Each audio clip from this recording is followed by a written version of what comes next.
Merci d'être à l'écoute de la chaîne 2, c'est l'heure de InfoCity. InfoCity, le journal de l'info de proximité sur la 95.2. Présentation Ousmane Dao. Mesdames et messieurs, bonjour. À la une de cette session d'information, le Mali a célébré hier la fête de Tabaski. À l'occasion de cette fête, le président de la transition, le colonel Assimi Goïta, a salué la résilience des Maliens face aux difficultés et rassure que des mesures urgentes sont en cours pour atténuer leurs souffrances. Toujours dans la mouvance de la fête de la Tabaski, comme vous le savez, certaines familles n'arrivent pas à joindre le deux bouts et n'ont même pas de quoi faire la fête. Eh bien, cette année, notre rédaction s'est intéressée à deux familles vulnérables pour savoir comment ces familles fêtent. Et l'agenda culturel de la fête est bien fourni avec Awa Djigiba. On verra comment les artistes se sont programmés pour permettre à leurs fans et aux milliers de Bamakois de se divertir. En sport, on parlera des championnats d'Afrique d'athlétisme et également de l'Euro 2024 qui se poursuit en Allemagne, la page internationale. Il sera question de la Côte d'Ivoire avec le discours du président Alassane Dramane Ouattara qui a été scruté par la classe politique. On sera également en Israël où le Premier ministre Benjamin Netanyahou a dissous son cabinet de guerre. Voilà pour le sommaire. Dans un instant, les détails. Mardi 18 juin 2024, mesdames et messieurs, bonjour et merci d'avoir choisi la chaîne 2 pour vous informer. Je le disais dans les titres, le Mali, à l'instar de plusieurs pays de la Oumma islamique, a célébré hier la Eid el-Kébir ou la fête de Tabaski. Le président de la transition, le colonel Assimi Goïta, à l'occasion de cette fête, a salué la résilience des Maliens face aux difficultés actuelles et rassure que des mesures urgentes sont en cours pour atténuer leurs souffrances. Il s'est également réjoui du bon déroulement du dialogue intermalien qui fixe un nouveau cap pour la stabilité dans notre pays. Plus de détails, écoutons le colonel Assimi Goïta, président de la transition. Il est au micro de Ibrahima Traoré. Je voudrais rendre grâce à Allah, le Tout-Puissant, le Miséricordieux. La fête de Tabaski est par excellence un jour de pardon, de partage et surtout de solidarité. Et je voudrais à cette occasion souhaiter une bonne fête de Tabaski à toute la communauté musulmane du Mali et d'ailleurs. Je voudrais souhaiter aussi bonne fête à nos forces de défense et de sécurité qui sont actuellement engagés sur les théâtres des opérations qui mènent une lutte acharnée contre les groupes terroristes. Et je voudrais les féliciter pour les résultats engagés et surtout les encourager à persévérer dans le sens de la victoire jusqu'à la pacification du Mali. Et je voudrais aussi souhaiter bonne fête à tous nos partenaires qui sont restés à nos côtés et les rassurer que le peuple malien est disposé à travailler avec tous les partenaires et dans un respect mutuel et dans un partenariat gagnant-gagnant. Aussi une pensée pieuse à tous nos disparus, qu'ils soient civils ou militaires, et tout en souhaitant prompt rétablissement aux malades et à nos blessés de guerre. Et je voudrais aussi saluer la résilience du peuple malien face à cette crise énergétique et les rassurer que toutes les dispositions sont prises pour que cette crise soit un mauvais souvenir pour le peuple malien.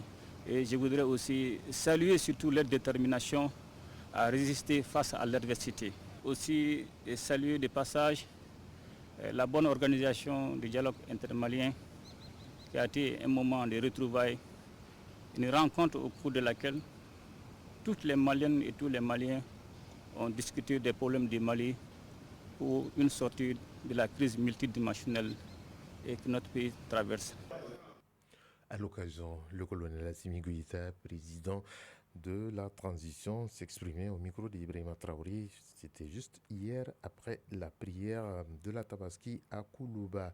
Et à présent, direction Bagadadi où se situe la grande mosquée de Bamako et qui est un lieu de culte privilégié pour beaucoup de fidèles. L'imam de la grande mosquée de Bamako, Amadou Sokale, a formulé des bénédictions pour la paix et la stabilité du pays. Du côté des fidèles musulmans, des bénédictions ont été également formulées qui vont dans le sens de la prospérité et de l'entente entre les fils et les filles du Mali. Modibo Sidibi a assisté à la prière à la grande mosquée Roi Faisal bin Abdul Aziz de Bamako. 8 heures déjà, les fidèles musulmans, habillés de leurs plus beaux boubous, tapis de prière en main, rallient la grande mosquée de Bamako. À 9 heures, L'imam Amadou Kale dirige la prière avec la présence des familles fondatrices de Bamako, Touré et Nyaré et quelques personnalités et des fidèles musulmans.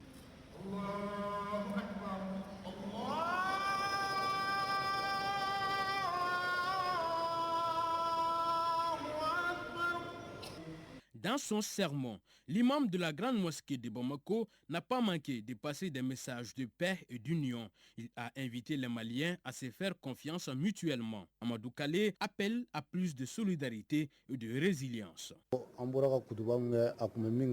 Le sermon portait sur l'entraide et la tolérance, comme le dit le Coran. Notre pays en ce moment traverse des moments difficiles et il a besoin de ces deux mots. Soyons entreprenants et surtout tolérants, les uns envers les autres. Sans tolérance, tout est voué à l'échec. Pour cette fête, qu'Allah accepte nos prières et nos sacrifices pour notre chère patrie. Que les autorités n'oublient pas le peuple, qu'Allah guide nos gouvernants.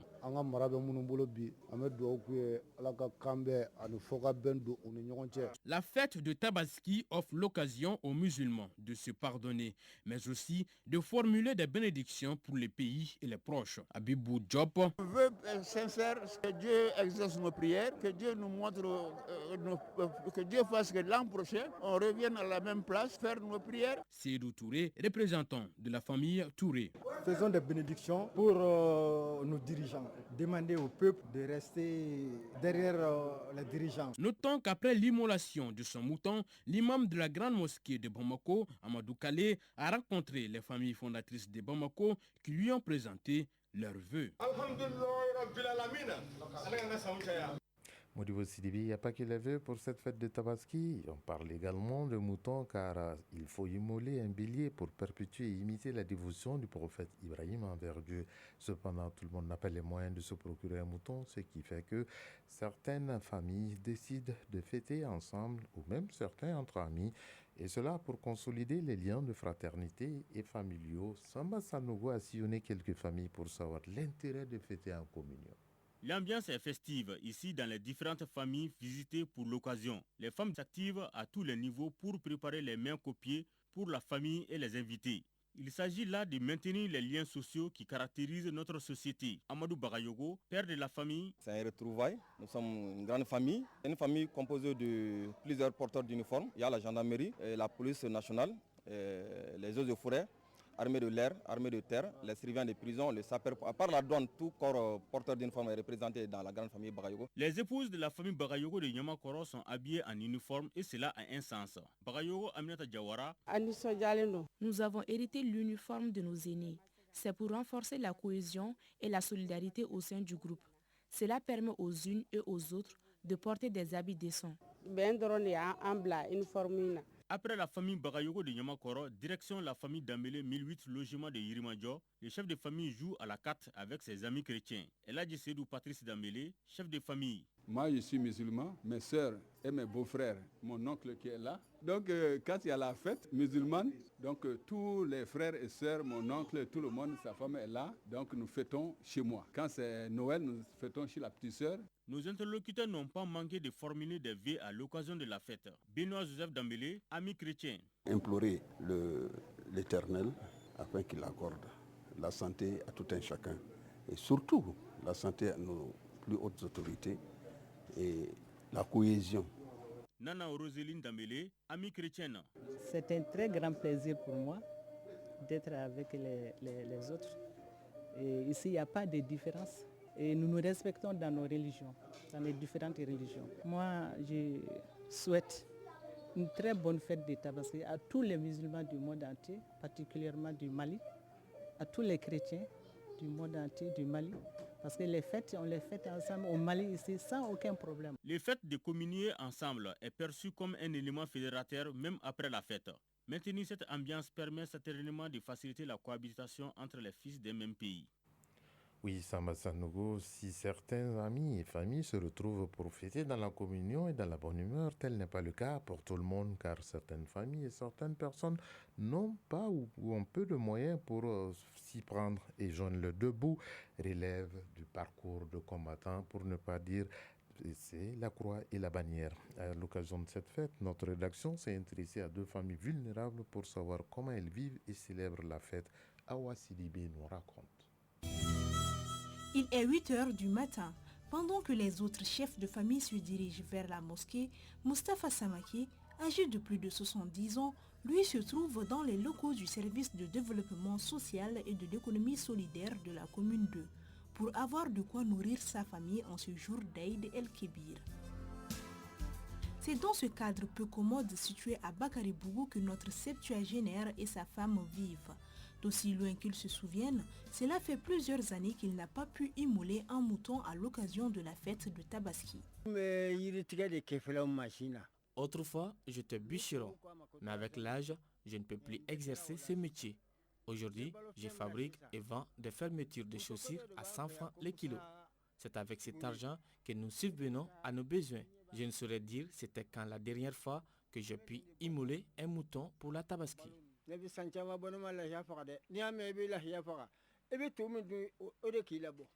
À Korofina, en commune 1 du district de Bamako, vit en location le vieux Yakuba Bagayoko âgé de 76 ans, un ancien cultivateur devenu aveugle depuis quelques années. Selon les témoignages, ce sont sa femme et ses belles-sœurs qui apportent de quoi manger au quotidien et même les jours de fête. Je souffre d'hypertension artérielle et je suis aveugle depuis plus de 4 ans. Auparavant, je mendiais pour subvenir à nos besoins. Mais ma santé s'est détériorée et je ne peux plus le faire. Maintenant, c'est ma femme et mes belles-sœurs qui mendient à ma place. Ce qu'elles rapportent nous permet de nous nourrir.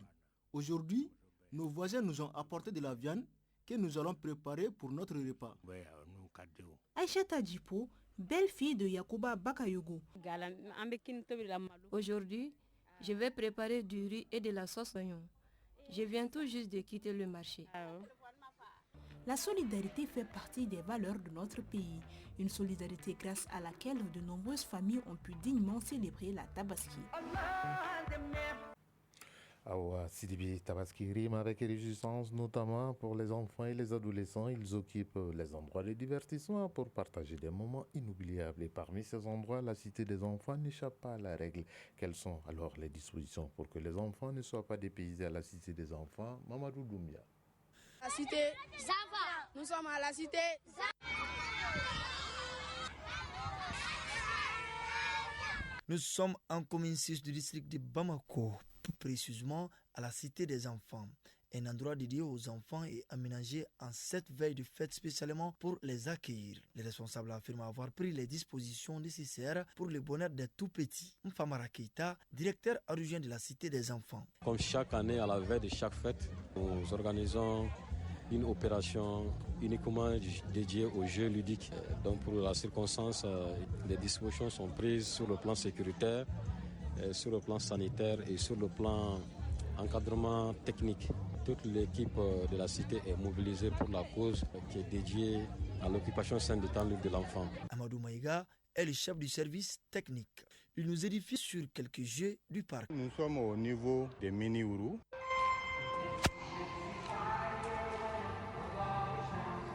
Il y a 5 cases. Chaque case peut contenir 4 à 6 enfants, c'est-à-dire selon les âges et le poids. Maintenant, par rapport au timing, il faut compter 3 à 4 minutes. Il y a 15 petits manèges, sinon 17 quand on ajoute le 2 là pour la fête de Tabaski. Les 10 parcs est un lieu de distraction pour les enfants. Lors des fêtes, il affiche un nouveau visage, plus coloré et plus gai. Mahmoud Landouré, qui était sur place avec son école lors de notre visite, nous confie qu'il sera au rendez-vous avec ses parents le jour de la fête. Oui, bien sûr, nous allons venir ici. Je dis à papa et maman, ils n'auront m'amener ici. Parce qu'il y a beaucoup de jeux. On va beaucoup s'amuser. Les responsables de la cité des enfants ont hâte de recevoir des enfants dans le parc. Ils ajoutent que toutes les dispositions sont prises pour que chaque visiteur soit en sécurité. Mfamara Keita, directeur adjoint de la cité des enfants. Le conseil que nous donnons aux parents, c'est de ne pas laisser les enfants venir seuls. C'est toujours les accompagner. Les enfants qui ne sont pas accompagnés, on n'autorise pas ces enfants au-delà de 18h30. Parce qu'ils ne sont pas accompagnés. Mais quand ils sont accompagnés, ils peuvent jouer jusqu'à 20h.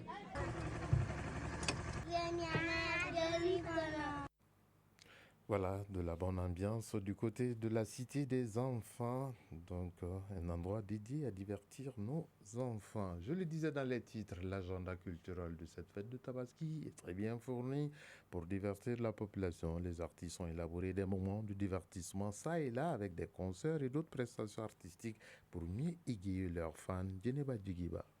Comme à l'accoutumée, la fête de Tabaski est un moment où les familles se préparent pour se détendre, s'amuser et célébrer ensemble. Cette année ne fait pas exception avec une programmation artistique qui promet d'être inoubliable. Les artistes préparent des performances spectaculaires qui sauront captiver et divertir tous les participants.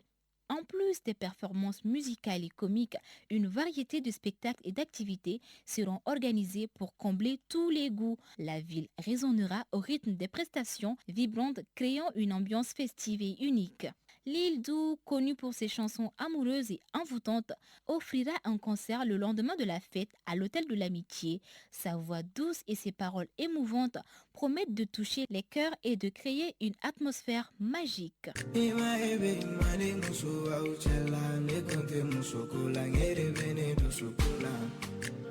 Kanté, le célèbre comédien, enchantera le public avec un spectacle de comédie. Ses sketchs humoristiques sont réputés pour leur hilarité et apporteront une touche de légèreté à cette journée spéciale.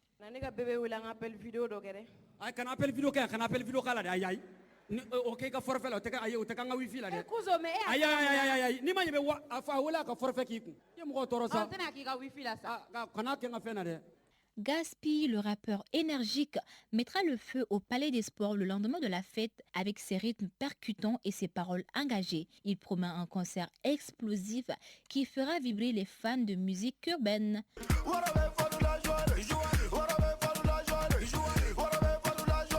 Si vous n'avez pas encore planifié vos activités pour la fête de Tabaski, ne cherchez pas plus loin. Ces artistes vous promettent des performances exceptionnelles qui rendront cette journée encore plus spéciale.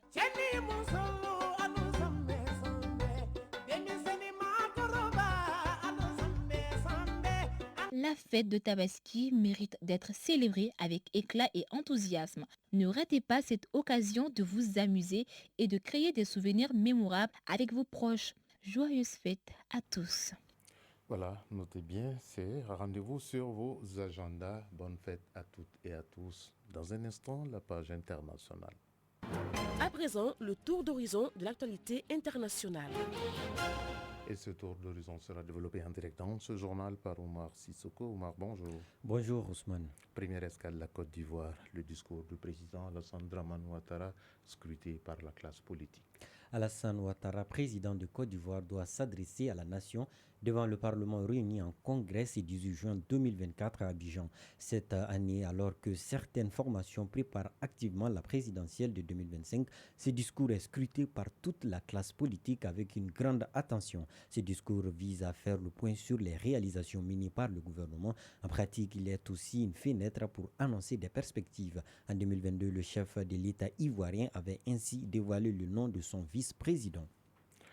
De la Côte d'Ivoire, direction l'Éthiopie, où à Mekele, le désœuvrement de soldats démobilisés après la guerre au Tigré fait débat.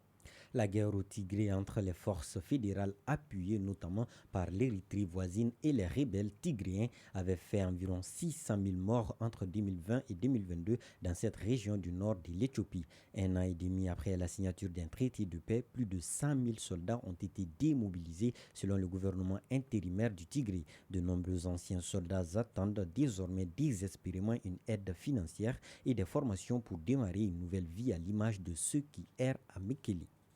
En Israël, le Premier ministre Benjamin Netanyahou a dissous son cabinet de guerre. Oui, en Israël, Benjamin Netanyahou a dissous le cabinet de guerre ce lundi 17 juin, selon les médias israéliens. Une décision qui découle du départ de l'ancien ministre centriste Benny Gantz il y a une semaine. La cellule avait été formée au début de l'offensive israélienne juste après l'attaque du Hamas le 7 octobre. Benny Gantz, le principal opposant de Benjamin Netanyahou, avait alors rejoint l'équipe de décision formée de 6 personnes. Il l'a quitté il y a une semaine, critiquant le manque de stratégie de guerre et surtout d'après-guerre du Premier ministre israélien. Du Proche-Orient, on termine par l'Asie où la tension monte entre les deux Corées. Plusieurs dizaines de soldats nord-coréens ont franchi la frontière avec la Corée du Sud avant de battre en retraite sous les tirs de sommation de l'armée sud-coréenne, a annoncé l'état-major interarmé de Séoul ce mardi 18 juin. C'est la deuxième fois en moins de 2 semaines que des soldats nord-coréens franchissent la ligne de démarcation intercoréenne qui sépare les deux États, toujours techniquement en guerre.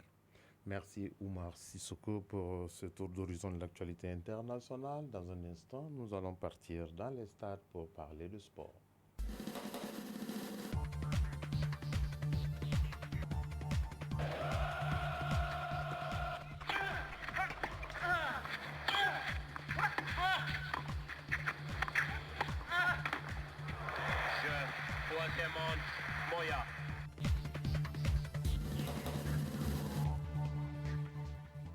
L'actualité sportive sur le continent est dominée par les championnats d'Afrique d'athlétisme 2024 qui doivent se tenir cette année au Cameroun. Le Mali sera présent sur rendez-vous continental avec 5 athlètes: Nassira Kone au disque et en poids, Fodé Sissoko aux 100 mètres et 200 mètres, Émile Dia Marteau, Boubacar Diallo à la perche et Richard Diawara aux 110 mètres. Et en Europe, c'est le championnat d'Europe des nations de football qui fait débat en Allemagne, débuté depuis vendredi dernier. Ce soir, le Portugal, champion d'Europe en 2016, avec sa star Cristiano Ronaldo qui jouera sa 6e compétition de ce championnat d'Europe des nations après 2004, 2008, 2012, 2016 et 2020. Cristiano Ronaldo donc est le joueur le plus capi dans l'histoire des championnats d'Europe avec 6 participations. Tentera de réussir son entrée en lice. Hier, la France a reçu cette entrée en lice en disposant de l'Autriche 1-0. La Belgique a plié face à la Slovaquie 1-0 également. Les Belges étaient très attendus dans cette rencontre, tandis que la Roumanie a dominé l'Ukraine par le score de 2-3-0 malgré la présence de son portier du Real de Madrid, Lunin. Les Ukrainiens n'ont pas fait le poids face à la Roumanie.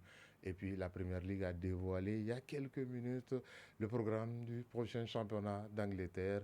Même si le technicien du jour, Chaka Diarra, n'est pas du tout très content des performances de Manchester City, eh bien le champion en titre, sinon le quadruple champion City, débutera sur la pelouse de Chelsea. Déjà un choc au cours de cette première journée de la Première Ligue l'année prochaine. Dans un instant, la couleur du temps.